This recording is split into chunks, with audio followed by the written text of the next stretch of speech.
Perkenalkan, nama saya Sarani Gurning, saya dari kelas 3 SIA. Di sini saya akan mempresentasikan hasil pengujian perangkat lunak pada sistem CRM Vinovi Bytes. Yang pertama, adapun fitur yang saya gunakan yaitu handle delete pada halaman product management, di mana fungsi ini bertugas untuk menghapus produk dari katalog.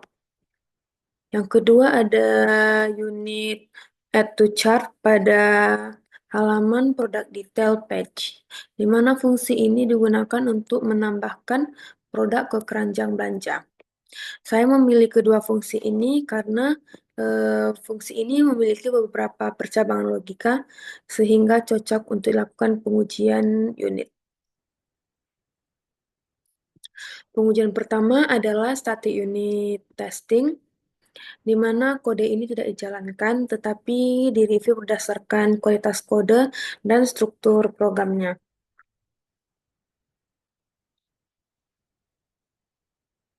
Nah, di sini bisa kita lihat hasil reviewnya ini cukup baik dan sudah validasi diterapkan, tapi masih ada beberapa catatan yang perlu diperhatikan, seperti belum adanya dokumentasi pada beberapa fungsi, dan juga penggunaan stringnya itu masih hardcode, dan juga untuk fungsi itu ada yang cukup terlalu panjang, sehingga baiknya dipisahkan saja. Bisa kita lihat ditemukan 7 defect dan defect density-nya itu mencapai 2,59%. Selanjutnya saya melakukan dynamic unit testing. Pada dynamic unit testing ini, langkah pertama yang dilakukan itu menghitung cyclomatic complexity-nya. Untuk fungsi handle delete-nya itu mencapai 6, dan untuk fungsi add to chart itu sebesar 4.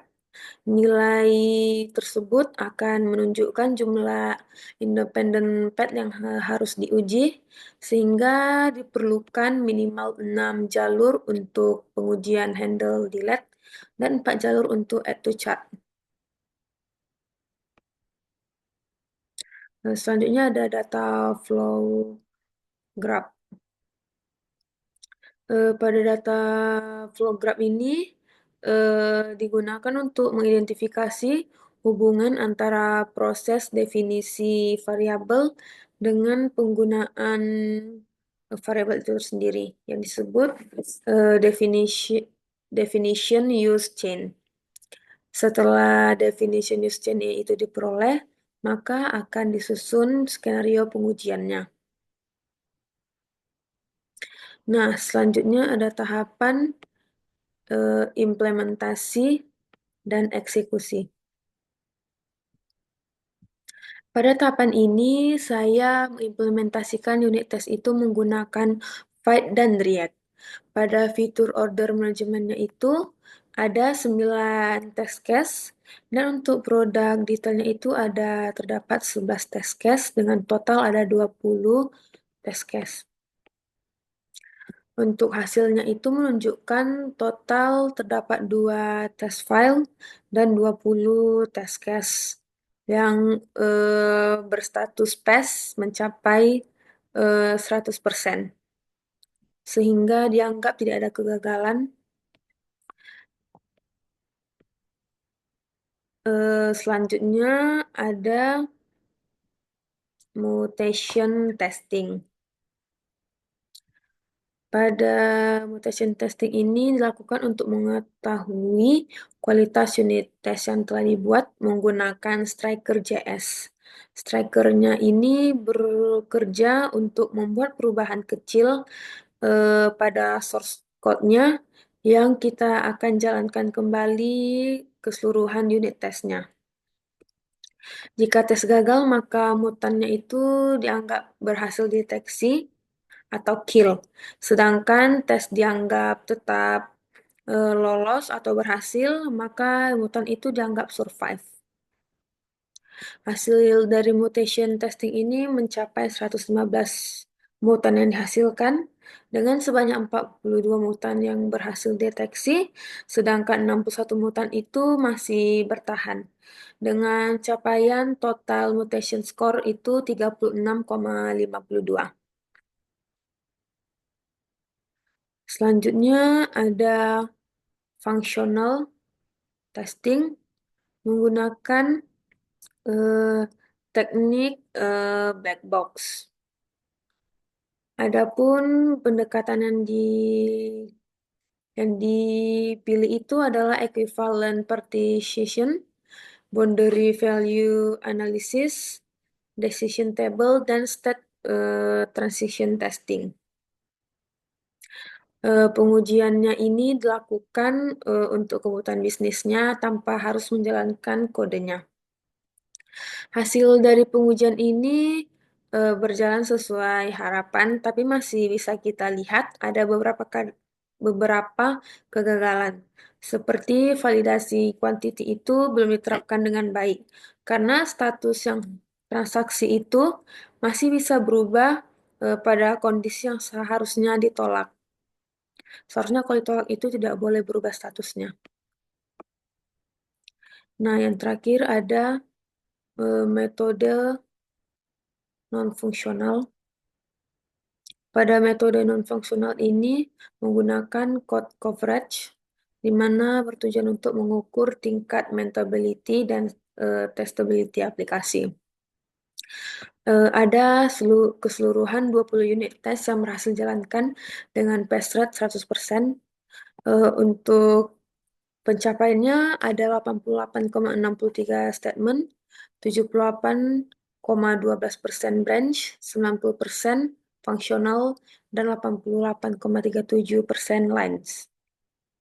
Untuk order management patch-nya itu sudah memenuhi target internal, dan sedangkan produk detail patch-nya itu masih ada beberapa kode yang belum tercakup, sehingga perlu ada penambahan test case supaya bisa meningkat.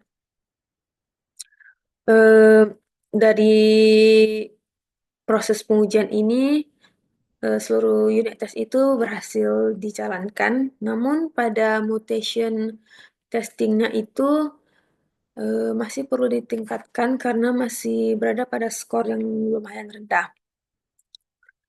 Adapun pembelajaran yang saya dapatkan dari pengujian ini, yaitu saya bisa melakukan static review, menyusun kontrol flow graph-nya, data flow graph, dan menghitung cyclomatic complexity. Sehingga kita bisa membuat unit-unit cache yang diperlukan. Tantangan terbesar yang saya hadapi dalam pelaksanaan pengujian ini yaitu konfigurasi pada saat fight dan juga striker JS-nya itu karena proses smoking react-nya itu eh, eh, sempat mengalami error. Baiklah, saya akan menunjukkan kode kodenya.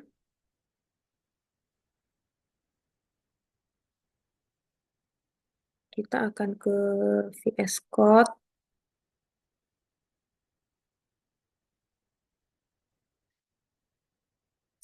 Nah, bisa kita lihat ini pada tes yang pertama, yaitu yang memakai kode coverage, yaitu non-functional test. Terdapat dua tes file yang diuji dan juga sebanyak 20 tes yang diujikan. Yang berikut adalah hasil dari mutation testingnya. Bisa kita lihat dari sini ada skor-skornya dari order management patch-nya itu mencapai 34,78 dan untuk produk detailnya itu mencapai 39,13.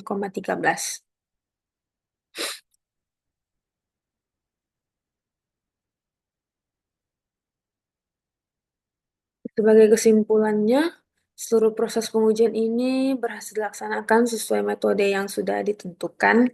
Hasil pengujian menunjukkan bahwa fitur utama itu berhasil berjalan, sementara untuk hasil dari mutation test ataupun kode coverage-nya itu memberikan masukan yang lebih berguna untuk meningkatkan kualitas dari unit tesnya. Sekian yang dapat saya sampaikan mengenai hasil dari pengujiannya. Mohon maaf atas kesalahan kata. Terima kasih.